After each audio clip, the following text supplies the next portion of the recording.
Well, good morning and welcome to North Tarrant Church. We are delighted that you've chosen to join us in our online campus, whether you're watching through Facebook, YouTube, or through our North Tarrant online platform. Thank you very much. Now, while you're there, do us a favor. Would you jump in the comments and just let us know who you are and where you're watching from? It's fun to see where people are engaging with us from. I know there's been people from Canada, from the great Northeast, from all over the state of Texas that have been watching with you online, and I want to say thank you very much. Now, while times have certainly been changing, one of the things that we know for sure is this, is the heartbeat with which we do what we do has certainly not changed. We want you to know that we are for you. We know that there are difficulties in life, and we know that at times like these, more than ever, it is critical that you have people that are in your corner that believe in you and are for you. And we want to be that for you. Now, if there's anything we could be praying for you about, I would love for you to grab your phone, shoot us a text message, 682-233-5424. We would love to be able to talk with you, to chat with you, but also to be able to pray with the requests that you have that are weighing you down today. Not only that, but we want to keep you informed. With that same number, shoot us a text message and let us know an active email address so that we can keep you up to date on as things change, as we get to meet back in our facility together. We want to make sure you're the first to know as well. Now, for those of you that have families, that have kids, our family ministry teams, Wombaland, Upstreet, and Transit have done a remarkable job of providing content for your family to engage with online. And I would encourage you after this, or maybe later in the afternoon after lunch, to get together as a family, to do the activity, and to have fun together. Now, we're about to hand it over to the band, but before we do that, I want to invite you, go grab a cup of coffee, freshen it up, maybe go drop a piece of toast in the toaster, and then invite a couple of friends to watch it with you. Maybe share it on Facebook, and we'll see you in just a few minutes as we kick off this morning's service. Thank you.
Hello there.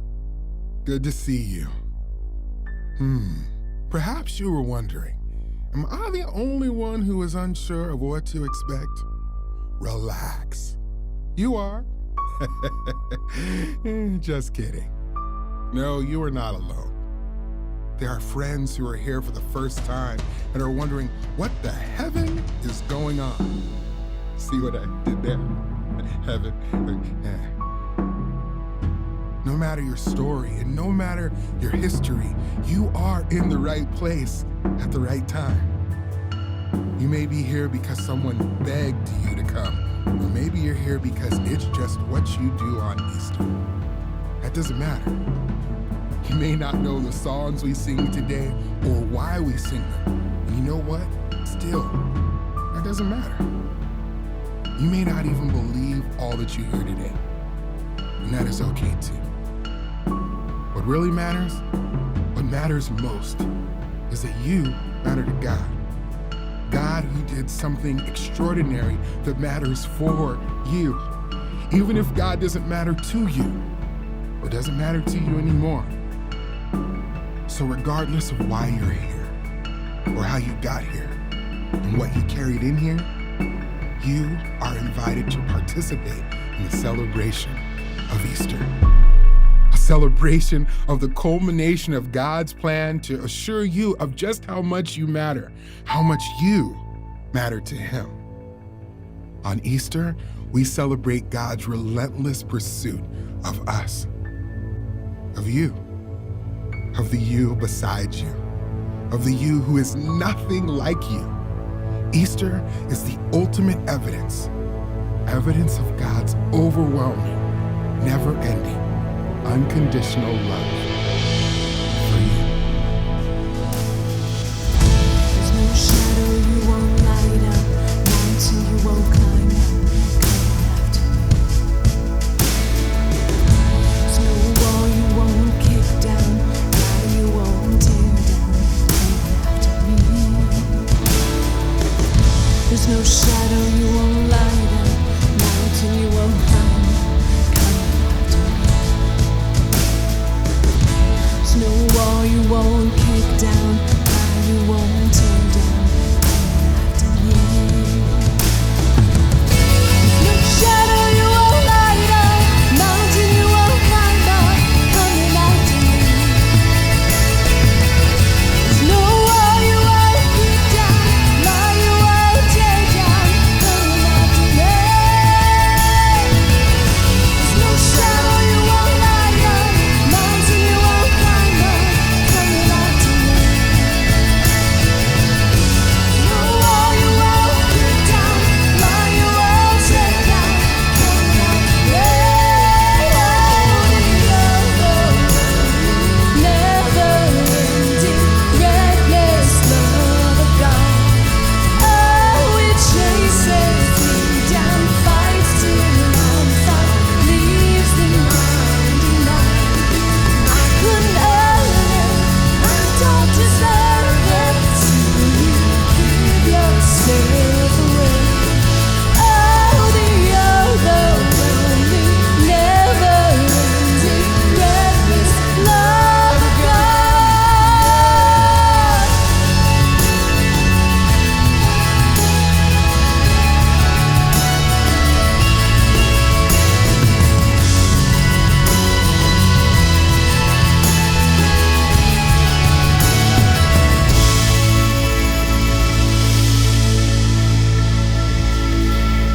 Well, good morning, Alden. Thank you so much. This is my lovely bride, Alden, and Paul, and Grant, and our band. Thank you so much for joining us this morning as we are kicking off Easter. Happy Easter. Now, I got a question for you. Could you do me a favor? Whether you're watching on Facebook, YouTube, or whether you're watching on northtarrant.org/live, I would love for you to just answer this question. Where do you start when you eat the chocolate bunny? Do you start at the tail, the ears? Do you eat the feet first? Or maybe you're the weird one that goes for the belly. Go ahead, comment below however you like to eat the chocolate bunny. But hey, regardless, I just want to say thank you. My name is Scott Johnson. I'm the lead pastor here. And we are a church that has jumped online and has found a fun environment as we've been going digital for the last several weeks. Now, here's something I want you to know, that as a church, our mission is this, is we desire to inspire people to follow after Jesus. We believe that Jesus came and offered a brand new kingdom, a kingdom that was not of this world. And if I could be honest, a kingdom that he ushered it in the midst of some of the most fearful and some of the most difficult times, and yet it caught fire. And we genuinely believe that even in the midst of COVID-19 and the economic crisis that we're in, that there is hope that can be found in Jesus Christ. And so our mission today is we want to inspire you. We want to make you think. And we hope that as you sing and as you engage with the message today, that ultimately you would be forced to deal with the question, who is Jesus? And in light of that it would bring great hope. Now, we're going to be here for a few more minutes. We're going to sing a few songs, and then we're going to take part in the message. But if this is your first time here, I would love for you to do me a favor. If you could go to northtarrant.org/gallery and fill out the card, we've got an incredible gift that we would love to email you. We're going to keep our social distancing, but we would love just to say thank you for being a part and thank you for coming. Just go to the website, fill that card out. It'll be quick and painless, and we would love just to say thank you for joining us today. Now, having said that, I'm going to turn it back over to the band as they continue leading us forward as we celebrate Easter together.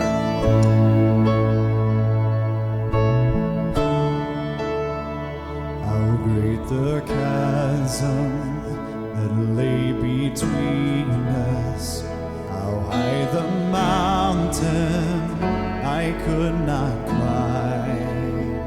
In desperation I turned to heaven and spoke your name into the night. Then through the darkness, your loving kindness tore through the shadows of my soul. The work is finished, the end is written. Jesus Christ, my living hope. Who could imagine so great a mercy? What heart could fathom such boundless grace? The God of ages stepped down from glory, where my sin and bear my shame. The cross has spoken, I am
to breathe.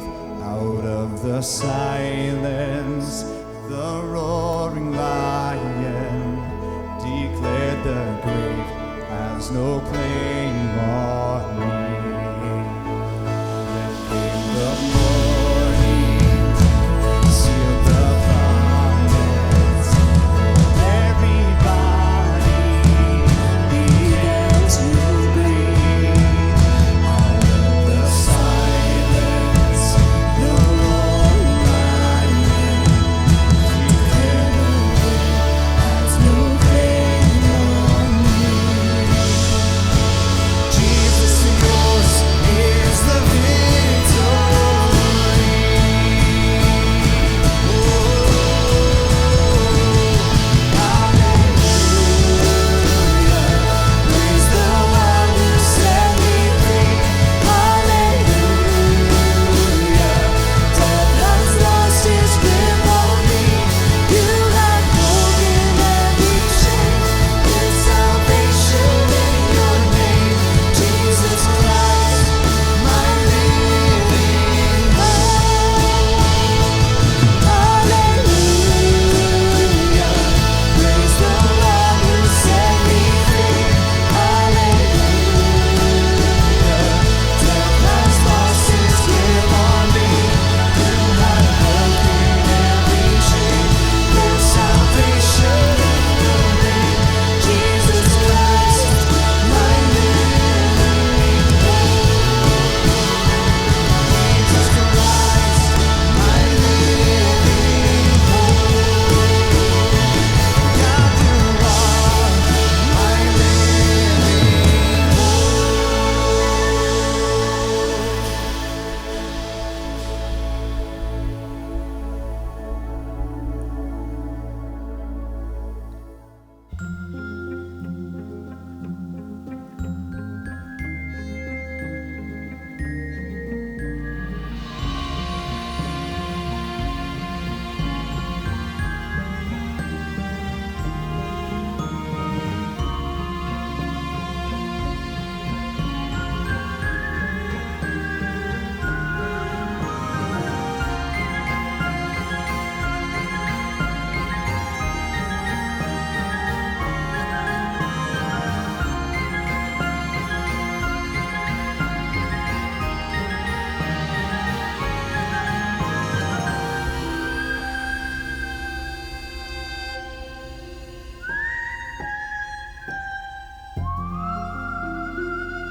You know, I don't know about you, but I love Easter. And it's more than just the Easter eggs and the chocolate bunnies. There's something significant that we get the chance to celebrate when it comes to Easter. And the thing that we get to celebrate is the fact that the resurrection of Jesus happened. We get to celebrate the resurrection of Jesus. In fact, the resurrection is something that really points us towards a question. It points us towards a question that we ask in Starting Point. It points us towards a question that we've asked in our small group on many different instances, and a question that I constantly ask myself. And the question is ultimately a question I would invite you to wrestle with as we continue forward today as well. And the question that the resurrection asks is this, is who is Jesus? You see, as a result of the resurrection, the followers of Jesus, those that were closest to him, that they began to realize that Jesus was who he said he was. See, Jesus made some pretty crazy claims about himself. He said, I am the way, the truth, and the life, and no man can come to the Father but through me. Well, the way and the truth and the life, the resurrection, it shouldn't die. And so when Jesus rose from the dead, it emboldened, it impassioned those that were closest to him to follow after him more rigorously. And not only that, the resurrection has been an encouragement for countless people for centuries and centuries and centuries since to remind us of who Jesus is, to center us on the claims that Jesus makes about himself. And through the eyes of the resurrection, we can believe it to be true. You see, the reason we believe the resurrection to be true, which might be fascinating to you as to why, but ultimately, we don't believe that Jesus rose from the dead just because the Bible tells us so. It's so much bigger than that. You see, Matthew, who was a tax collector, Jesus walks up to him, which in that day and age, if you're a tax collector, you were the scum of the world. Everybody hated you. Nobody gave you the time of day because they saw you as a thief. Well, Jesus went up to this tax collector and invited him to follow after him, to be in his inner circle, to enjoy the company of this soon-to-be Messiah. You have Mark, who got the information about Jesus from Peter, who they got to travel together, and he got to be an eyewitness, and he got to see some of the things that Peter experienced and got to share the stories that Peter loved to talk about.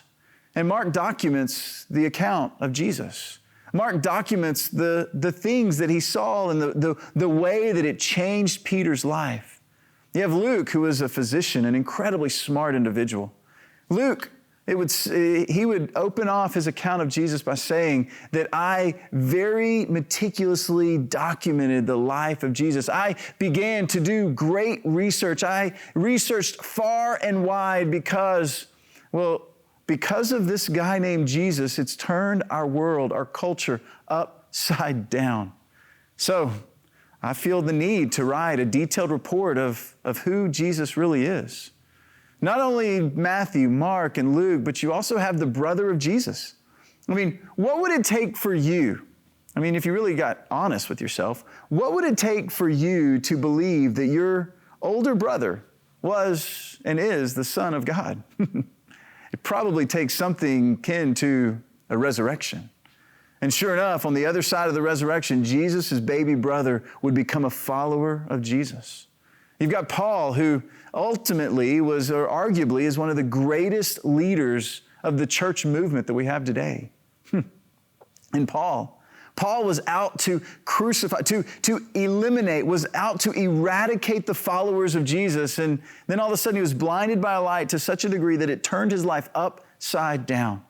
And he began to spread the news about Jesus. He began to go boldly into communities and tell people about this newfound way of living that revolutionized his life. You see, these individuals, they took these accounts, they recorded them, they documented them, and they put them all together. And years later, we would put them into what we call the Bible. But the reason we believe that Jesus rose from the dead, it's more than the fact that it's in the Bible. It's that these eyewitnesses were able to account for what happened. And they documented the story, and they protected the story, and they bound them together for you and I, for us to be able to see and to learn from. You see, the teachings of Jesus were good, but apart from the resurrection, the story of Jesus wasn't worth telling. The story of Jesus wasn't worth telling apart from the resurrection. And in those moments after Jesus died, the followers of Jesus, they weren't moved by the teachings of Jesus. They heard Jesus say things like, I am the way, the truth, and the life. I am the Son of God. And they realized that the claims that Jesus made can't be crucified. This isn't okay. And those that were closest to Jesus, they didn't expect Jesus to come back to life. In fact, those that were closest to Jesus expected Jesus to do what any dead person does. It's to stay dead. You see, the followers of Jesus and those closest to Jesus, when it came to the tomb, nobody expected nobody to be in the tomb. Nobody expected that when anybody would come to the tomb, that they would find an empty tomb, that they would find a tomb that had nobody in it. They expected Jesus to do what every dead person does, and that is to stay dead. You see, John documents this as well. John, who documents not only the crucifixion, but also documents the resurrection. And he gives us a very detailed account of each. In fact, like many others, John actually thought that Jesus was going to be the Messiah, the King, not a crucified individual. John thought that Jesus was going to be their king that's going to come and take over the Roman rule, to take over the Jewish leaders, and he was going to be their king to reassert themselves as the authority figures of the world. But Jesus had other plans. And the problem was with Jesus ultimately, as Jesus continued to do what Jesus did, people began to believe. In fact, the story of Lazarus, John documents, and Jesus goes to Lazarus' tomb, and he goes to Lazarus, a dead individual, and he brings Lazarus back to life. And as a result of Jesus bringing him back to life, the crazy thing is that many people believed in him. And it wasn't just many people. In fact, I could make the argument that too many people believed in him. So many people believed in him that the Jewish leaders of the day began to get really upset and very worried that these followers of Jesus, that they are outnumbering us, and we've got to put an end to it. So sure enough, they began to plot Jesus' arrest. And as they prepared for Passover, Jesus was always coming into Passover, bringing his disciples, his closest friends into Passover. And one such night, the followers of Jesus, they all rallied together to celebrate Passover together. And it was in this moment that Jesus did something a little bit unnerving if you're a good Jewish individual. You see, Jesus was talking about Passover, and he began to give them a brand new way of living. He began to open up the doors, to open up the reality of what was about to come. Because Jesus could see what this week would hold, but none of the disciples really believed or thought that Jesus was actually going to die. I mean, he would make claims like, I am the resurrection. 3 days later, I will come back. But they didn't take him literally. And it was in this Passover moment that Jesus offered us a new covenant. He offers us a new covenant, a covenant in which the old has gone. Jesus would say that the Jewish covenant was there, and it was valuable, and it was very intentional to point towards me as your Savior. But I have come. No longer do you need to celebrate Passover and remember Moses. From this point forward, I want you to remember me when you celebrate Passover. Not only did he give them a new covenant, but he gave them a new command. This wasn't another command. This was a new command.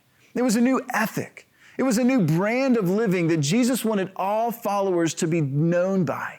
He wanted the brand that they were known by to be one that ultimately answers the question, what does love require of you?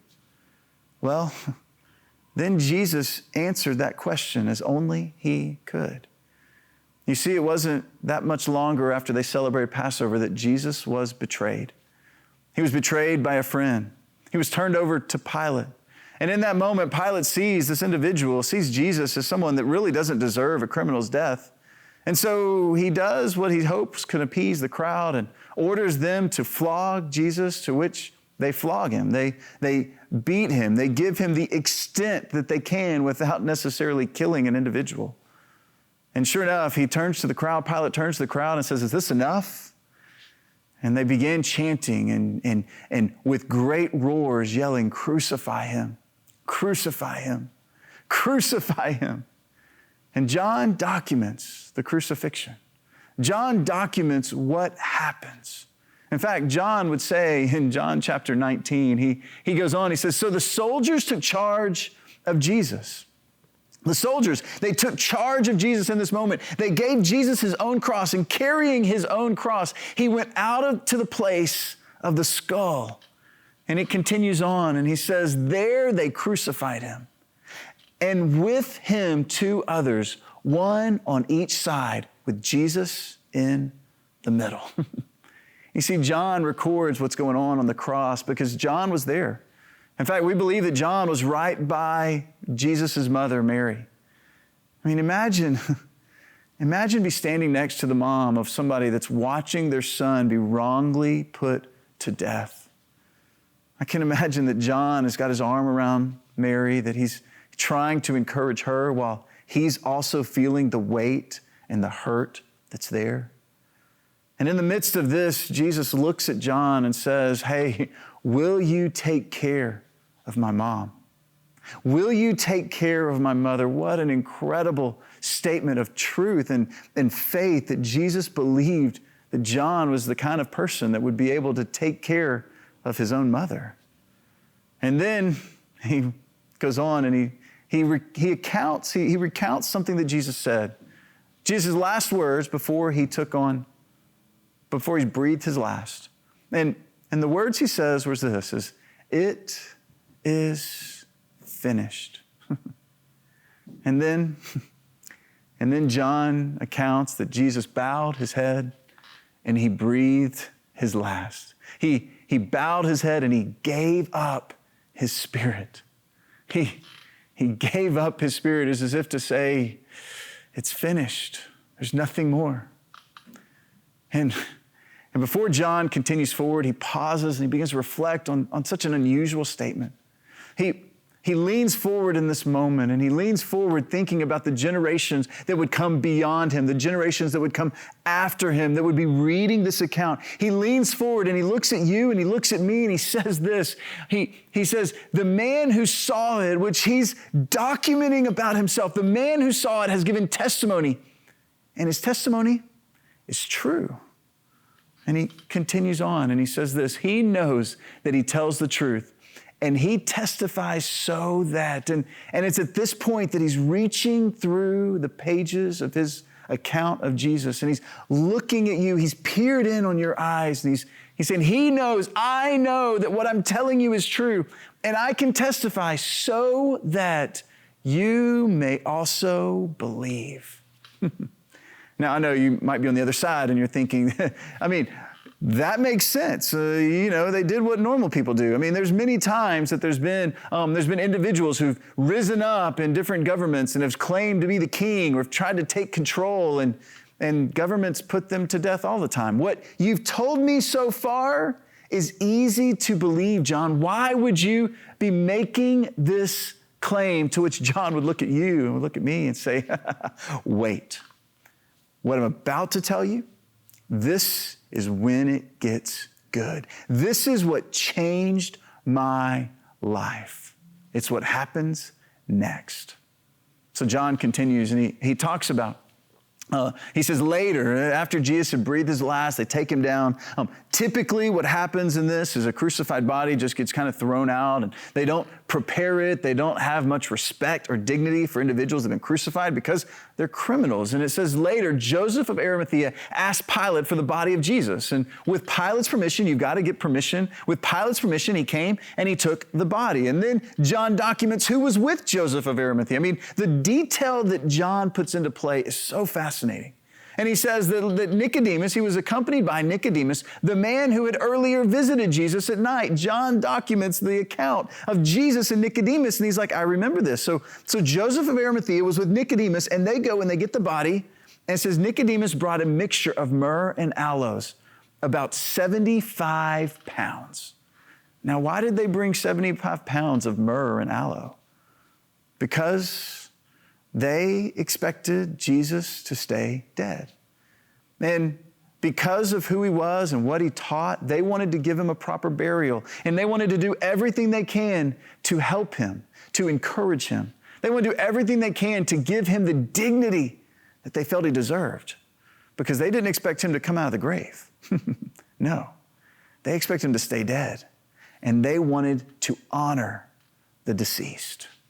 He continues on and he says this, they took Jesus' body, the two of them, they wrapped it with spices and strips of linen. This was in accordance with the Jewish burial customs. And he continues on and he says, and at the place where Jesus was crucified, there was a garden, and in the garden, a new tomb in which no one had ever been laid, a brand new tomb. And so they knew the time was coming. Their time was short on when they had to bury him. And so they found a new tomb, and they laid him in that tomb. And he continues on and he says this, because it was the Jewish day of preparation, and since the tomb was nearby, they laid Jesus there. See, I don't know what happened next. I don't know what John did in those next few moments. I don't know what Peter and Andrew and James, the brothers of Zebedee, like the people that were closest to Jesus, their world has just been turned upside down. I mean, they were fearful. If they can do that to Jesus, they certainly can do that to us.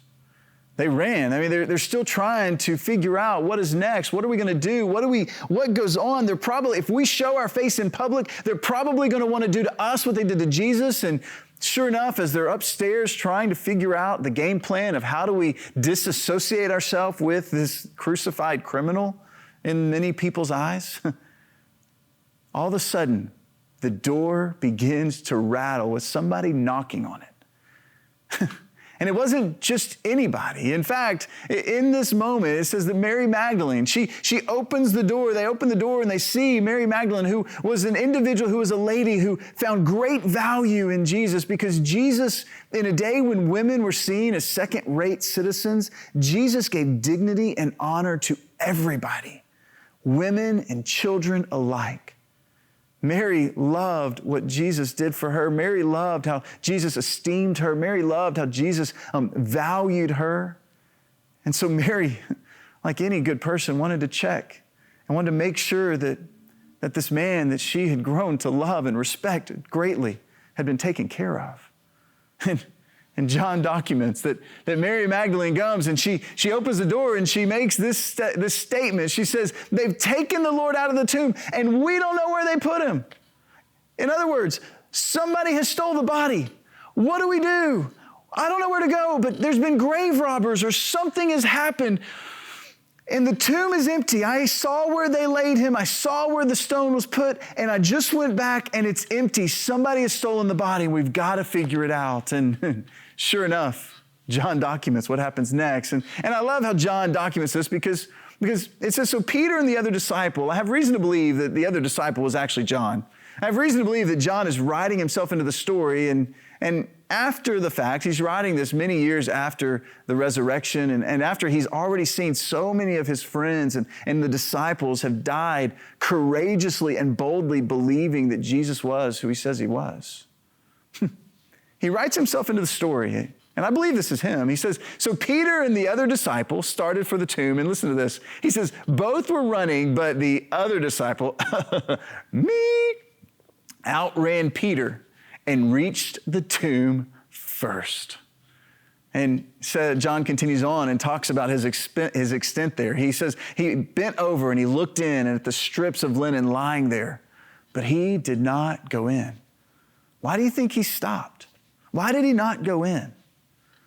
I don't know about you, but for me, if I'm running to a tomb and I look and I see some strips and different things, it's dark, it's where dead people go, it's empty, I'm probably not going to be the first one to go in either. See, John doesn't write himself in the hero. He does write himself as being a little bit more athletic. But he documents what happens next. He says, then Simon Peter came along behind him and he went straight into the tomb as only Simon Peter can do. Because that's just what Simon Peter does, is he acts and then thinks in many instances. He says and then he thinks. He's like, oh, I shouldn't have said that. But it says Simon Peter ran straight into the tomb. And he continues on and he says that he saw the strips of linen lying there, as well as the cloth that had been wrapped around Jesus' head. The cloth was still lying in its place, separate from the linen. You see, if this were grave robbers, thieves would not have worried about unwrapping the body. They would have just taken the body and run. But yet, something happened. And then John musters up the courage to walk into the tomb as well, and he documents what happened. It says that he walked in. Finally, the other disciple, John, who had reached the tomb first, also went inside. and then he reaches across to both of us, and he says something fascinating.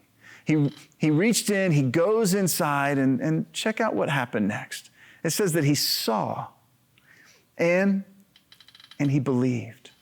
He saw with his own eyes that something was missing, and this was bigger than just grave robbers. He saw with his own eyes that there was a body in this tomb, and it's no more. And he believed. He believed that Jesus was who he says he was. All of a sudden, his entire reality was reframed. He began to look through the lens of his life and of Jesus' teachings from the view of the resurrection. He began to look through this lens, beginning to think about what Jesus had taught and how impactful it was, knowing he did what he claimed to do. And the truth is that the resurrection didn't just reframe John, it reframed all of the followers of Jesus. And it's been reframing people's belief structure on Jesus ever since.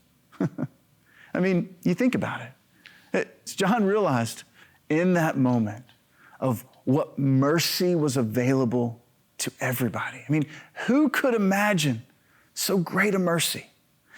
What heart could fathom such boundless grace? A tax collector, fisherman, an individual named Paul who would go on to try to eradicate Christianity and then becomes a follower of Jesus and experience the boundless grace like never before. The God of ages had stepped down from glory to wear my sin and to bear my shame. You see, John and others saw Jesus alive, and through the course of Jesus' time after his resurrection, there were several different conversations that Jesus had with John that John documents, but one that I think is particularly rather important, especially for us today. It's a conversation with Thomas, and Thomas's conversation kind of helps us to see John's overarching thesis with his whole account of Jesus. In fact, it says this in John. He begins to talk about Thomas. He says, now Thomas, one of the 12, was not with the disciples when Jesus came. So they've already seen him. They've already seen what's going on. And Thomas was nowhere to be found. And it says, so the other disciples told Thomas, hey, guess what? We've seen the Lord. We've seen him. You can believe us. He's alive. And Thomas responds, probably like you would, probably like we would. He responds, he says, unless I see the nail marks in his hands and put my finger where the nails were, and I put my hand into his side, I will not believe. But who could blame him? I mean, really, who could blame him for that? The truth is, it's probably where you and I would land as well. It would be hard for us to believe in a risen Savior. And so John continues to document the conversation. He says, a week later, his disciples were in the house again. A week later, there's incredible detail in this. I mean, the timestamps are remarkable. A week later, his disciples were in the house again. And this time, Thomas was with them. This time, Thomas was there, and something remarkable happens. Check out what Jesus does. He makes a pretty significant entry. It says, though the doors were locked, John's document, hey, we were fearful, we were scared, we didn't know what to do. I mean, we believed he had come back to life, but we were still locking the doors. He says, though the doors were locked, Jesus came in. He came and he stood among them and he said, peace be with you. I mean, I imagine why he said, peace be with you is because, well, if somebody comes through the wall, you're probably going to be fearful. And if somebody walks through your wall, I'm hoping the first thing they say is, hey, peace, don't worry, because it's okay. Peace with you. And John continues on and he documents, he says, then he said to Thomas, Jesus looks at Thomas, and he says, put your finger here. See my hands? I want you to reach out. I want you to reach out your hand. I want you to put it in my side. And the next thing that we have, the documentation that John gives us, it's interesting, but if we really want to go back to the original language, it's a very clunky statement, but a statement that I think can be so valuable because it's a statement that documents Thomas's belief and a statement that could speak volumes to us. He looks at Thomas and he looks at us and he says this statement. He says, do not be unbelieving, but believing. Do not be unbelieving, but believing. Hey, Thomas, look, I know it's difficult. I know that you have trouble believing that, hey, I can come back from the dead. And so I want to encourage you and I want to challenge you. Do not be unbelieving, but believing. To which Thomas responds and he says, my Lord, my God. Jesus, I'm sorry I ever doubted. To which I'm sure Jesus said, don't worry. You should never get a nickname Doubting Thomas. No, I don't know that that's what he said, but you think about this. Thomas in that moment goes, my Lord, my God. To which Jesus looks at him and he says this. He says, then Jesus told him, because you have seen me, you have believed. And then Jesus looks at Thomas and looks at everybody else in the room. And he makes a declaration that wasn't just for those individuals in the room. He makes a declaration that was for you and for me that reached beyond Thomas. And he says this. He says, because you have seen me, you have believed, but blessed are those who have not seen and yet believe. Blessed are you. Blessed are you that when you've just heard the accounts, when you've read through the accounts of Matthew, Mark, and Luke, and John, thank you for leaning in and allowing me to be real in your life. Blessed are those who have not seen and yet believed. Thank you. Blessed are you because you have believed.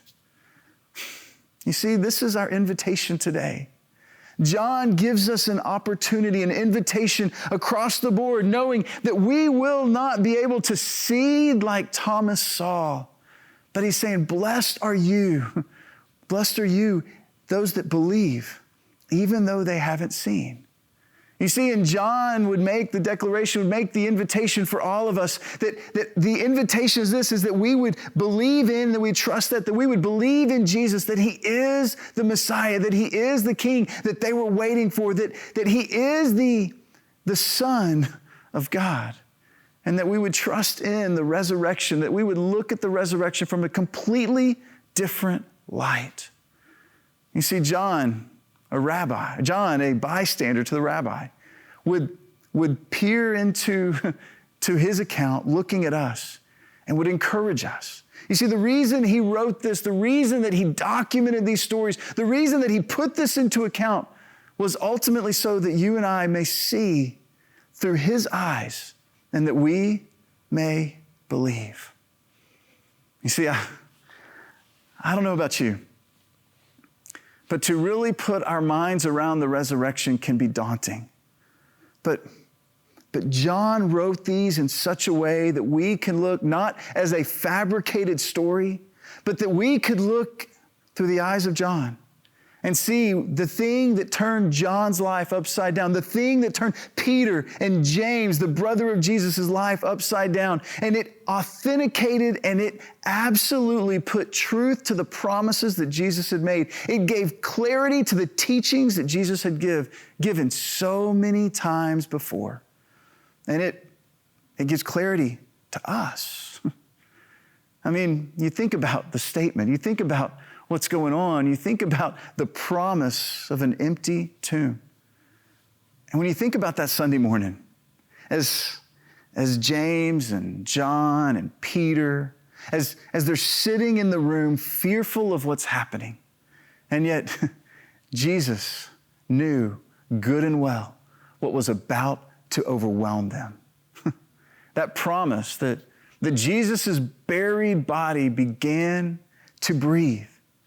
And out of the silence, the roaring lion declared that the grave has no hold on you and has no hold on me. The beautiful thing is that as a result of Jesus coming out of the grave, no longer are we bound by our upsetness, our frustrations. No longer are we bound by our sin. We have a Savior who has conquered death and brought new life to you. And so as John would document at the end of his life, he would document the accounts that he remembered, and he would say from that story with Nicodemus, for God so loved you that he gave his Son, that whosoever believes in and trusts that, whoever believes in Jesus being the Son of God and trusts that he overcame the grave, whoever believes in and trusts that Jesus is the Son of God may have life and have it to the fullest. You see, John would tell you, I'm a simple man. I was just a bystander. But I want you to know what I saw, and I'm not going to tell you everything, but I want you to know what I saw, and I'm telling you what I saw so that you may believe. God, we love you. And we thank you so much for the fact that you are a big God. And God, we confess there are so many times that God, our desire to know everything gets in the way of our ability to believe anything.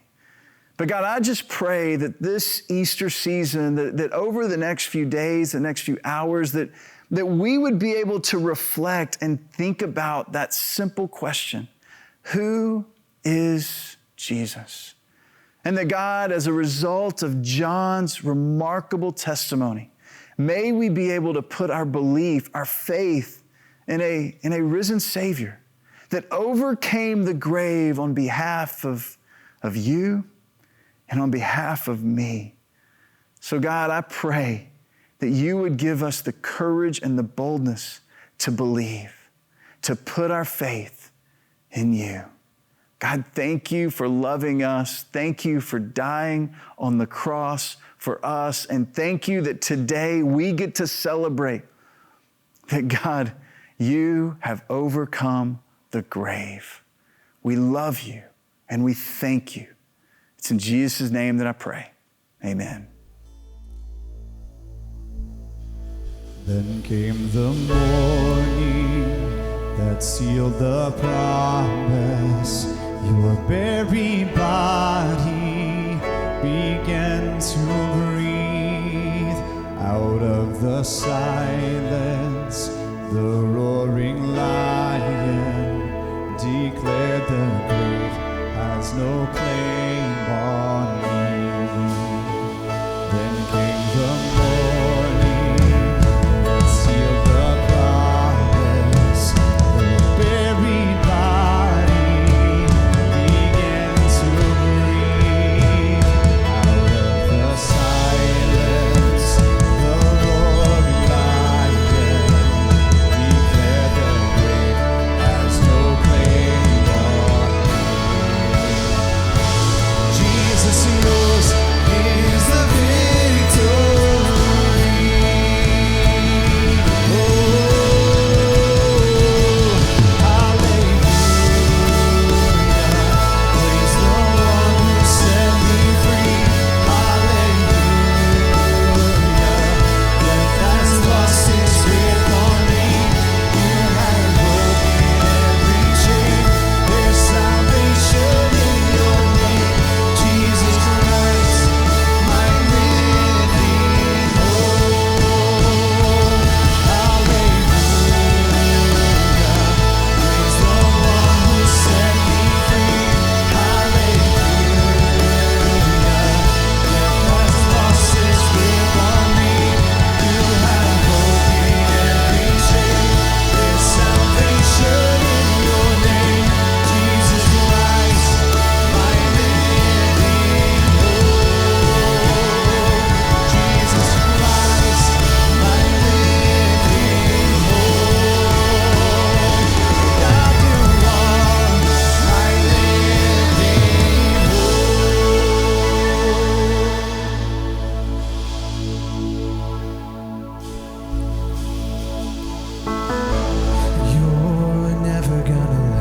You're never gonna let me down. You're never gonna let me down. You're never gonna let me down. You're never gonna let me down. You're never gonna let me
You're good.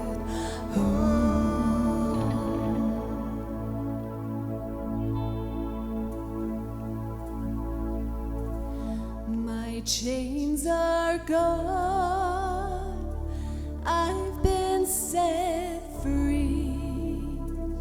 My God, my Savior has ransomed me. And like a flood, His mercy reigns, unending love, amazing grace.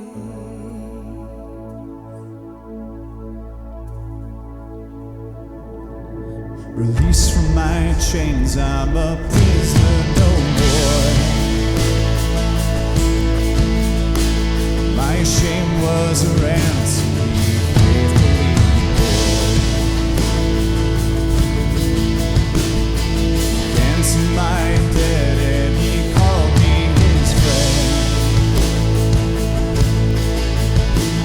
When death was arrested, my life began. Oh, your grace so free washes over me. You have made me new. Now life begins with you. It's your endless love pouring down on us. You have made me new. Now life begins with you.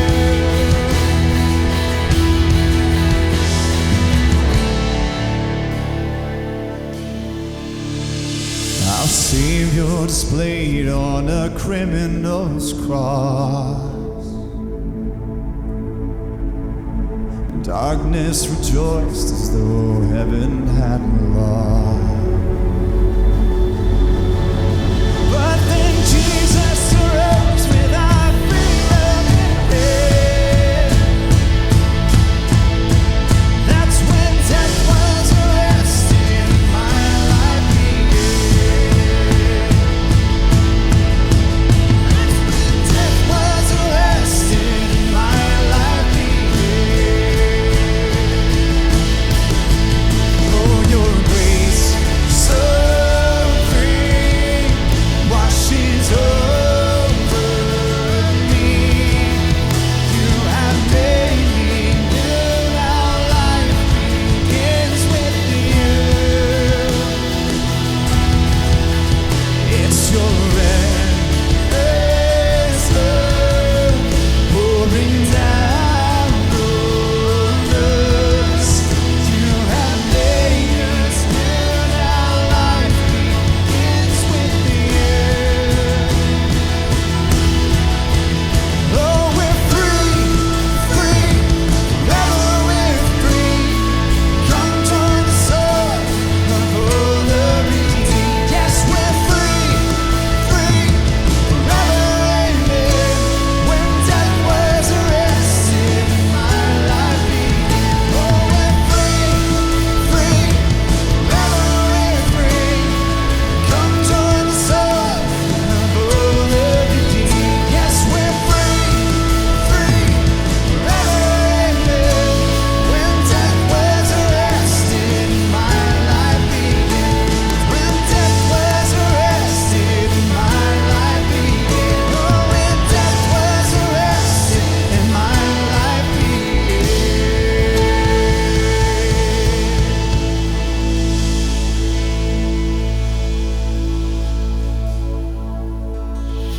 Hey, well, thank you so much for joining us today online at North Tarrant, whether you're at Facebook, YouTube, or at northtarrant.live or /live. Thank you, thank you, thank you. Hey, next week, I want to encourage you to be right back here as we're beginning a new series called In the Meantime. Where do we go? What do we do? How do we proceed when we just don't understand what is right in front of us? When life throws you a curveball, how do you proceed?